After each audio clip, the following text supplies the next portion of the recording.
এই বিশ্বাস লাইফস্টাইলের তরফ থেকে আজকের রেসিপি পুরভরা কাঁকরোল ভাজা। দেখো, পুরভরা কাঁকরোল ভাজার জন্য আমি প্রথমে কাঁকরোলগুলোকে এরকমভাবে লম্বাভাবে করে কেটে নিয়েছি।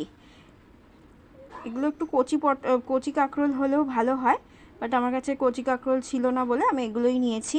তোমাদের কচি কাঁকরোল থাকলে তোমরা কচি কাঁকরোলগুলোই নেবা, ভালো হয় ওটাতে আরও বেশি। কাঁকরোলগুলোকে আমি এরকমভাবে কেটে নিয়ে জলে দিয়ে একটু সেদ্ধ করে নেব। দেখো, জলটা গরম হয়ে গেছে। জলটা গরম করে আমি কাঁকরোলগুলোকে সেদ্ধ করে নেব।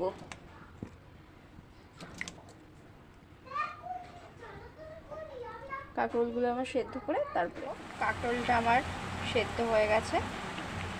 দেখো, কাঁকরোলটা সেদ্ধ হয়ে গেছে। এবার এটাকে আমি নামিয়ে ঠান্ডা করে নেব। কাঁকরোলগুলো আমার সেদ্ধ হয়ে গেছে। সেদ্ধ হয়ে গেলে আমি এইভাবে একটা চামচ দিয়ে আমি কাঁকরোলের ভেতরে থাকা দানাগুলোকে এরকমভাবে আস্তে আস্তে করে ছাড়িয়ে নেব। এরকম করে আস্তে আস্তে ছাড়িয়ে নিলাম।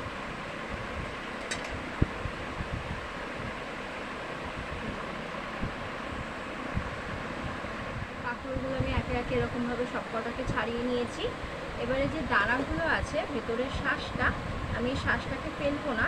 এই শাঁসটাকে আমি একটা মিক্সিং জারে নিয়ে, দেখো, মিক্সিং জারে সাদা সর্ষে, কালো সর্ষে, পোস্ত আর কাঁচা লঙ্কা আর যে কাঁকরোলের যে শাঁসটা সেটাকে একসঙ্গে দিয়ে এটাকে পেস্ট করে নেব। আমি এটা মিক্সিং জারে করছি, তোমরা চাইলে একটু শিলপাটাতেও বেটে নিতে পারো। মশলাটা আমার পেস্ট হয়ে গেছে। এবার এটাকে আমি একটা বাটির মধ্যে নিয়ে নেব।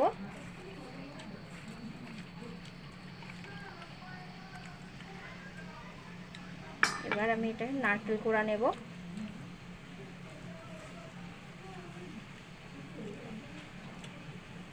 নারকেল কোড়া দিয়ে একটু ভালো করে মেখে নেব।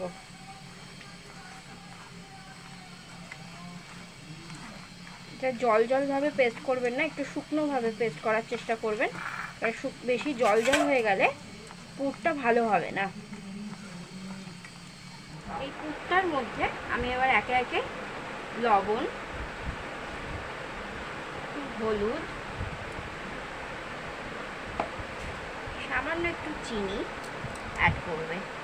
এটাকে এবার ভালো করে মাখিয়ে নেব। দেখো, পুরটাকে আমি ভালো করে মাখিয়ে নিয়ে এবারে আমি কাঁকরোলটার মধ্যে পুরটাকে এরকমভাবে দিয়ে দেবো। দেখো কত সুন্দর হয়ে গেল। এরকমভাবে আমি একে একে পুরগুলোকে কাঁকরোলের মধ্যে দিয়ে রেডি করে নেব। দেখো, আমার একে একে কাঁকরোলের মধ্যে পুর ভরা কমপ্লিট। এবারে আমি এটাকে ভাজার জন্য একটা বেসনের ব্যাটার করে নেব। তার জন্য একটা বোল নিয়ে নিলাম। বোলের মধ্যে আমি একে একে চালের গুঁড়ো, তোমরা যতটা ভাজবে ততটা পরিমাণেই চালের গুঁড়ো নেবে। চালের গুঁড়ো নিলাম। এরপর নেব বেসনও নিয়ে নিলাম। এবার এর মধ্যে আমি নুন অ্যাড করব, একটু হলুদ দিলাম,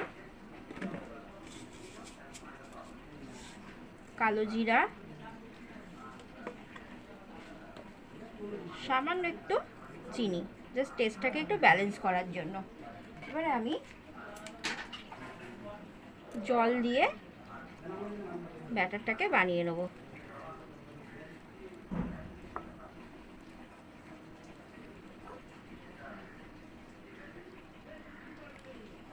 খুব পাতলা করবে না, জাস্ট একটু ঘন ঘন হবে। বেশি পাতলা হয়ে গেলে কাঁকরোলের গায়ে বেসনটা লাগবে না।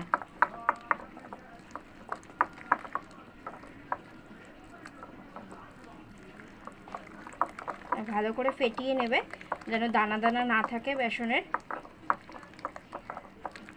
আর একটু জল লাগবে আমার এখানে। দেখো,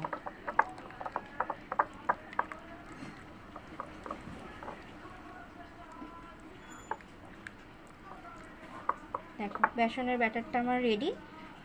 ঠিক এরকম কনসিস্টেন্সিতে তোমরা এরকম ব্যাটারটাকে বানিয়ে নেবে। এবারে আমি একে একে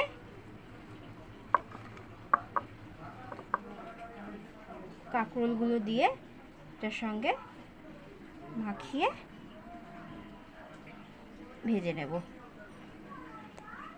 আমি গ্যাসে একটা কড়াই বসিয়ে দিয়ে ওর মধ্যে তেল দিয়ে দেবো। তেলটাকে আমি এবারে গরম করে নেব।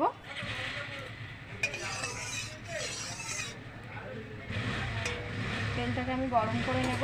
গরম করে আমি এবারে এটাকে কাঁকরোলের মধ্যে যে পুর ভরে রেখেছিলাম বেসনের ব্যাটারে চুবিয়ে চুবিয়ে এটাকে আমি একে একে ভেজে তুলে নেব। এটাকে একদম লো ফ্লেমে দিয়েই ভাজবেন, কেননা বেশি আঁচ দিতে গেলেই এটা পুড়ে যাবে।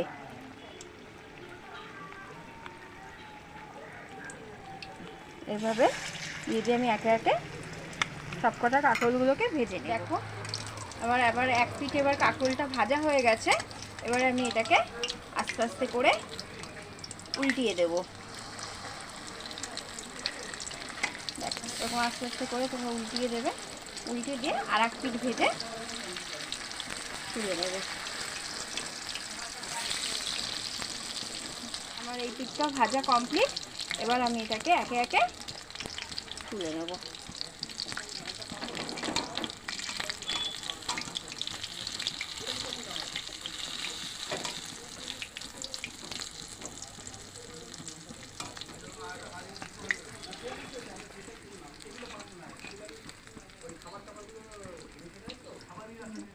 এবারে আমি ওই তেলে আবার আরেকবার দিয়ে দিলাম।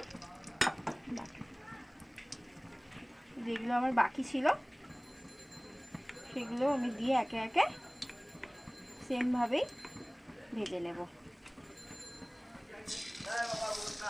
আমার একে একে সব ভাজা কমপ্লিট। এবার আমি এটাকে তুলে দেবো।